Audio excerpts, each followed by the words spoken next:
Bang, bang. What's up, guys? That's right. Salute, salute. While Wall Street's trying to get rich, the rest of us just trying to get our lunch money right. Welcome to Lunch Money on Monday. What is it? April 14th, April 13th. I'm just kidding with you. The beautiful and genius Miss Marinova is here with me. I hope you guys had a great weekend. Let's get into the topics. Okay, so. Woo! You're talking loud now. The people can hear you. Talking loud. Visa is working with some crypto startup to, like on a co-branded Visa debit card that will give you Bitcoin rewards. Do you know anything about this? Yeah, they're tricking everybody. Who's tricking? This is how they trick the media. Who? They're like the 10th person to do this. Oh, By the way, I'm a huge fan. Fold, big fan. Big fan. Fold is the company. Fold app, F-O-L-D app. Huge fan. Love the idea. It's taking a debit card. The company? It's taking a debit card that works on the Visa network. They go anywhere you swipe it, you can get rewards back in Bitcoin, etc. There's a number of other players, including Crypto.com and others, who have these debit cards. Huge, I think, inflection point for adoption, because obviously now people can basically spend it by just swiping a card. But I love how every time somebody does this, they go out to the press and the press writes a big story. Well, hold on. This is different because Fold is... She just hit me with the finger, the Matumbo style. Fold is part of Visa's FinTech Fast Track program, or the other company's part of that. I feel like this is really smart for Visa to keep its finger on the pulse in case they might want to get into Bitcoin and they might want to acquire Fold at some point. Many people don't know Visa has an entire crypto division run by a guy named Guy. And wait, is he really named Guy? Yeah. He's also not really Guy, but spelled almost the same. And they're super smart. They're super into stable coins. They're into Bitcoin. They're into all kinds of payments, etc. And so literally they have a head of crypto who's a guy that I've talked to before, super smart. And they definitely understand the one, potential disruption to their business. And then also two, they've got some ideas as to how they can benefit or kind of capture part of the upside of crypto as well. Do we think MasterCard is doing the same thing? I don't know about MasterCard. I always felt like if you had a MasterCard, you were kind of like a little bit like second class. Really? Like Visa was the big one, and then MasterCard, and then like American Express came out of nowhere and tried to leap forward. But like, I don't know. Visa's just like the everyday man or woman's card. It's like Bud Light, water for the common man. Visa, card for the common man. No problem. Let's move on to the next one. Amazon. Amazon's hiring 75,000 more workers as demand rises due to coronavirus. And that's in addition to the 100,000 positions in the last month that it added. So they claim to have 175,000 open jobs? Well, new positions. I don't know if they've been filled or not. But okay. Yes. And is this because they have that many employees leaving, or because there's increase in demand? Increase in demand, and they're hiring additional warehouse and delivery workers across the country. Is there, I'm assuming, an explosion of orders, right? From everyone sitting at home being like, what should I do? Let me get drunk and just online shop? Yeah, or, you try to buy toilet paper, which Amazon seems to not have. Do you guys want to know a funny story? The man who works at the door in our apartment building in New York City, every single time we walk in, he just starts laughing when he sees Polina, and he says, "Young lady," and he fingers her over like this, like, "Come here." And when she comes over, he goes in the back and gets an Amazon package. And I will ask Polina every single time, "What is in this box?" And she'll say, "I don't even remember." She's just like you shouldn't do any shopping, but on Amazon, she's a shopaholic. That's not true. It's not even Amazon. It's like other stuff. It's like Etsy. I'm not the biggest Amazon fan. Fun fact. Wait, why not? Are you not a Bezos believer? You see how I just did that? I should trademark that. Bezos believer. I struggle. Why? With Bezos. I'm hot and cold depending on the day. Why? I think because of his dick pics? No. Oh, all right. I think it's a lot of the small businesses that are on Amazon, some of the fees they take, how they treat them, just a lot of the things. I'm not sure how I feel about it. But isn't it pure capitalism? I don't care. I'm just. Oh, all right. You just have strong feelings. Yeah, and then those pictures came out, and then like the new Did girlfriend. You see the picture? No, should I have seen it? No, I didn't see him either. No, okay. Should I? Should I go look? I know some of you guys saw him. Leave a comment. Let us know what it was like. I don't think you can see the pictures. I haven't tried, but do we think that his phone was hacked by the Saudis? Isn't that what it said? Well, I think that's what he claims. Oh. But then like there's also a claim that his new girlfriend's brother just leaked the information. Like, that's a savage move. To me, that seems more plausible than the Saudis hacked you, but maybe. Do you think maybe that, both do you think that her brother doesn't like Bezos that much? No, I think he just said, hey, that's the richest man in the world. Like, let's get paid. Whoop, whoop. Let's get paid. Whoop, whoop. Yeah, exactly. Okay. All right. Amazon, by the way, Amazon hiring spree.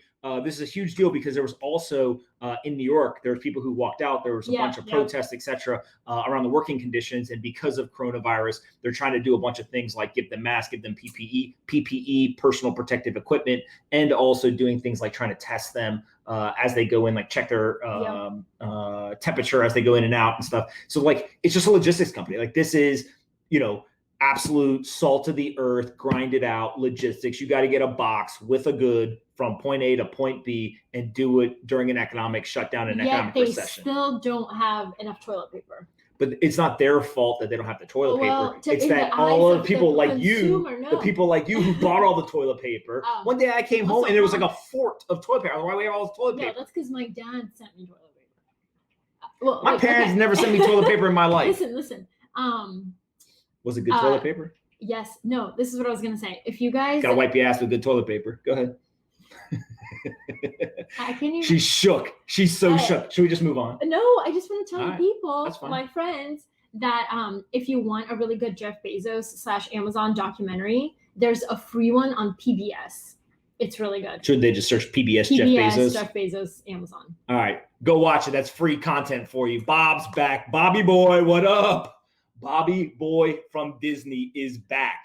Are you just going to steal my part? Go ahead. Don't tell me to go ahead. I go ahead when I want to go ahead. I'm going to be in so much trouble later today. Just everyone pray for me. Go ahead. So Bob Iger. See, I told her twice. In February, shocked the world by saying that he was going to retire from his job as CEO of Disney. He was a very well-liked CEO. He was succeeded by Bob C. That's what they call him. I don't actually. Whatever. Chapek?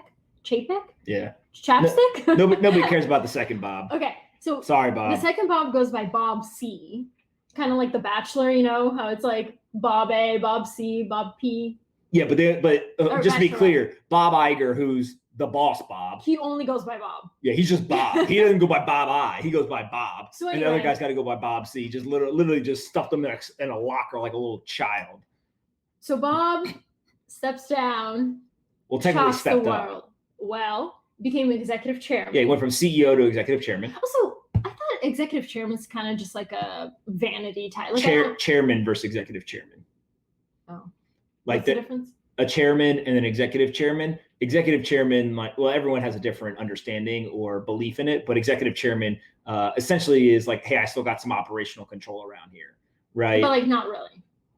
Not really until you do what he's doing right now, which is I'm the executive chairman and you work for me and I'm going to tell you what to do. Versus chairman is like more, I am the person who leads the board, but I don't have necessarily operational control like Bob Iger. Well, so Bob Iger. Yes, has reasserted control and kind of said, Bob, see, hold up, I need to fix this. So according to the New York Times, at least, he's stepping back. Why are you looking at me like that? Because I'm just thinking that there's a revolution going on at Disney. There's literally a coup. He's coming back. He's taking control. Is this like the new Steve Jobs? Is he pulling a Steve Jobs? No, not at all. He never left. This is the whole charade that goes on. Why would he do that? Going into the beginning of 2020, there was an incredible explosion in Q3, Q4 2019 of CEOs stepping down. The writing was on the wall. It wasn't a surprise to anybody. Companies were over leveraged. We were in late stages of a bull market. It was obvious that this thing was going to turn over at some point, whether it was 1 month, 3 months, 6 months, 12 months, whatever, it was going to have to end. And so what a bunch of CEOs did, they got near the edge of the plane. They said, hey guys, it's been a fucking blast. And they just pulled the ripcord and they parachuted on out of the situation. Woo-hoo. And now the planes are crashing, literally. And everyone's like, damn, I should have jumped out with the parachute like the CEO did. Instead, I'm stuck in this plane that's on fire, crashing. Both engines are out and the ground's approaching really fast. So Bob Iger, who thinks that, he can solve every problem, he basically cut his parachute and he dove back into the plane. He goes, I'm going to fix this thing. Okay, so some people are saying that like Bob Iger kind of saw the coronavirus thing coming in December and was like, you know what, this would be good, a good note for me to end on before it gets really bad. I'm not sure if that's true, but do you think that it's better for him to have stepped down and come back versus just continued his tenure through this? Well, one, I think it's complete garbage for any executive to do what he's doing right now, which is to make an abrupt decision to step down, right? He had said before that he was going to step down over the next like 18 months. He told internal people in December that he was going to step down. But the plan publicly stated was that it was going to be like 18 months. He then saw the coronavirus coming. He basically got scared and tried to run away. Because he stepped down immediately, effective immediately. Literally, they announced it said effectively immediate today. He's stepping down, which was not the original plan. So coronavirus accelerated that. And then when he said he's stepping away and saying, okay, you're in charge, now all of a sudden he's coming back around, whether explicitly saying it or not, and reestablishing himself. And so imagine if you're an employee or a direct report to the new CEO, you're like, well, do I talk to Bob C or Bob I, or do I talk to both Bobs? What do I do? Can I just ask, who's to say bad leadership? Who's to say that Bob C wouldn't have done a good job? I kind of want to see what Bob C's going to do. Bob, you want to see Bob C knock it out of the park? I want to see him knock it out. Yeah, and by the way, look, I'm a big fan of Bob Iger. I actually think Bob Iger's incredibly intelligent, and from everything that I've heard and read, he's killed it for Disney. He did a fantastic job. We were watching his masterclass, and he fell asleep in the middle of it. Let's just be real. Yeah, come on. Sometimes you get a little tired, need a little cat nap in the middle of the afternoon. It happens to the best of us, especially if you eat some ice cream, little chocolate chip cookies, no problem. But here's the problem: is that this is literally like Michael Jordan hanging on to his career, still thinking he's the GOAT, and goes to the Washington Wizards. You don't even know what that means. But basically what happened is Michael Jordan at the end of his career wanted to play so bad, and everyone was like, dude, it's over. And he actually had retired and like kind of came back as his like owner, I think, if I remember correctly. And he started playing. He was like 42 years old playing for the Washington Wizards. And everyone was like, dude, that's the greatest basketball player of all time. But like, I can go dunk on him right now because he's just 42. He can't jump as high. You know what I mean? Like, you're just hanging on to a dream, but your body can't do it anymore. So professional athletes do this all the time. Yeah, but I think leadership is a little different than like your body breaking down. Is it? You can be a great leader at 42 or 87. Not going to argue that you can't do that, but there's something to be said about having the confidence in the people that replace you to let them do the job. That's true. Even if Bob Iger steps away at some point in the future, right, and actually steps away, Bob C's going to be walking around like a kid who got beat up at the lunch at the cafeteria and saying like, oh man, who's going to come beat me up this time? He'll be looking over his shoulder the whole time. Oh, I like Bob C. I'm rooting for him. I personally just want Walt Disney to come back. That guy was a gangster. And that would be interesting. Okay, ready? Are we moving on? Yeah. We got 7 minutes. Can we get it done? Yes. All right. So we got no new emoji will be unveiled in the year 2021. We got to wait till 2022. Like the coronavirus came for everything. It came for our emoji. What emoji do you want to add? There's too many emojis. You ever gone to the emoji, like the keyboard, and you just scroll down? And you're like, why is there this plunger? Like, why do you need a plunger? Yeah, but like you don't have a platypus, for example. Yeah, I think there is one. I don't think there's a platypus. You don't even know what a platypus looks like. Yes, it's like with that flat thing. This is what I deal with on a daily basis there, my friends. All right, so what emoji do you want added? Or like a sloth. What emoji do you want added? So I can send it to you. What emoji do you want added? It's just like, I like Can we get a Carol Baskin? It was fucking Carol Baskin! No, you messed it up. It was Carol fucking Baskin! Is that what you want? You want a Carol Baskin emoji? That's what you want. No, I don't want a Carol. By the way, can we talk about for a second, it's not an emoji, but on TikTok, there's a new sound, which is Carol killed her husband and you won't change my mind. And people are creating these massive dances. They're going viral on TikTok simply to this song talking about Carol Baskin killing her husband, which is pretty funny.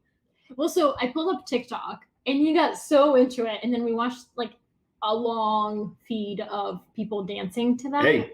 I like shiny things. You know what I'm saying? I like naps on the afternoon, little ice cream, Oreos. All of a sudden, you pull up TikTok. I'm like a little rat. I just start scrolling along, looking at all the videos. I had to explain who Charlie. Oh, and then the drama. Anyway, so okay. I got a gossip columnist here with me in the TikTok community. All right, so no new emojis. Is there one that you want? Should we petition? No, doesn't matter. I don't know. I like it when they add all the new ones and I get surprised. But honestly, like, I don't really care about, I don't know.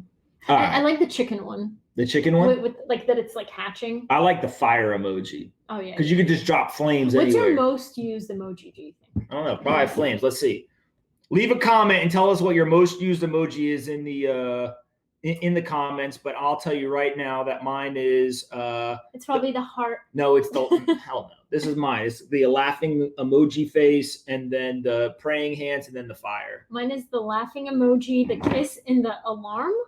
No, go the other way. Wait, which down one? the other way? Laughing. You have two laughing emojis. It goes down, and then the heart. Oh, see. But I haven't used the chicken. Oh, and I also use the skull one a lot. And why do you have the clown?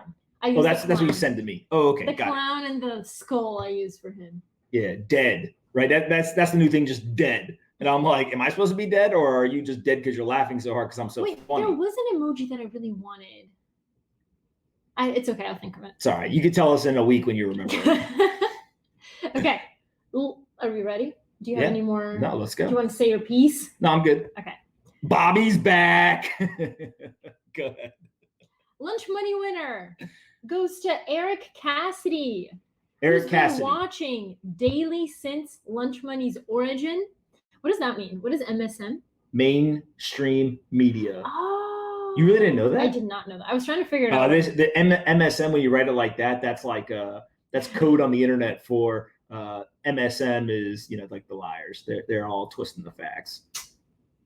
That's the only time I've ever seen it written. Good way MSM. to bypass the mainstream media. Bypass MSM. And absorb current economic-based news. I appreciate the general, that's me, reminding me to be kind to my friends. Eric, shout out, man. We got him $100. He's gonna go buy some Bitcoin with it. He said. Hopefully, he's okay with me saying that. And I don't know. Eric is crushing. But I appreciate everyone. I was shocked at how many people went and took the URL on Friday and jokes. tweeted it. They were great jokes. Polina and I actually got in an argument as to who won. I won, but wait, what? Oh no, not really. We didn't get in an argument, but it sounded good. Can I say my favorite joke? Sure. It's a tie between my bedazzled sleeves and when you asked me if Joe should be exonerated. And you said he should be exotic. Does that make you laugh? It's so funny. If you guys ever want to know how easy it is to entertain Polina, you're getting a crash course. What's your favorite joke? My favorite joke? Yeah. No. It was Carol fucking Baskin. I knew that would happen. Can you imagine if Halloween doesn't happen this year? How many people are going to be disappointed they can't pull out their best Tiger King outfits? They're gonna wear them. Yeah. On Zoom. Are they? Should we wear Halloween costumes on this? No. Why? No, you have a costume. You have a costume on every day. I'm just me. All right, guys. Listen, we appreciate you guys tuning in. We're having a blast recording Lunch Money while Wall Street is trying to get rich. The rest of us just trying to get our lunch money right every day, noon-ish. Why-ish? Because we don't have our shit together. Although I will say, since Polina has been coming on, we've gotten our shit together much better. And so it's, sometime around noon, maybe 5 p.m., whatever. You'll see this coming out. It's never 5 p.m. We're always early. Maybe. So yeah, leave us a comment, share the video, tell us whatever you want us to cover, and we will keep recording these until we either stop having fun or Polina gets mad at me. So we'll see you guys tomorrow. Shocked that hasn't happened yet. Bye, guys. Be kind to your friends.